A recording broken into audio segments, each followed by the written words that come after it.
नमस्कार, मी मनीषा जोशी. तुम्ही पाहत आहात एम न्यूज.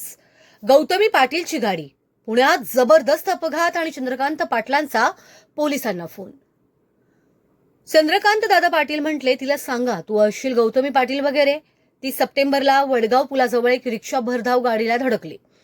रिक्षा चालक मरगळे याची अवस्था गंभीर. ते सध्या दीनानाथ हॉस्पिटलमध्ये मृत्यूशी झुंज देतात. अपघातानंतर कार चालक फरार झाला, पण सीसीटीव्ही फुटेजनं पोलिसांनी ड्रायव्हरला पकडलं.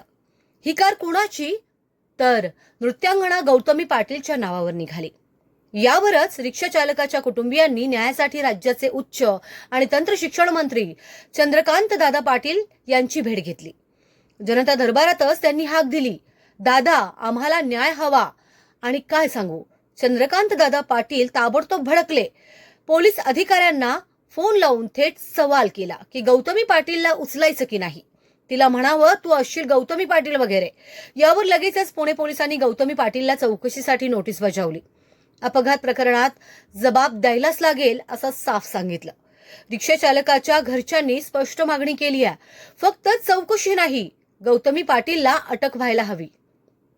आता या प्रकरणात पोलीस कसून तपास करतात.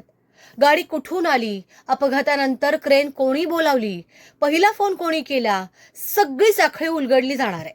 शिवाय या प्रकरणासाठी एक स्पेशल ऑफिसर नेमला जाणार असल्याचंही समजतंय. तर मित्रांनो, हा अपघात फक्त अपघात राहिला नाही, तर राजकीय वादळ झालाय.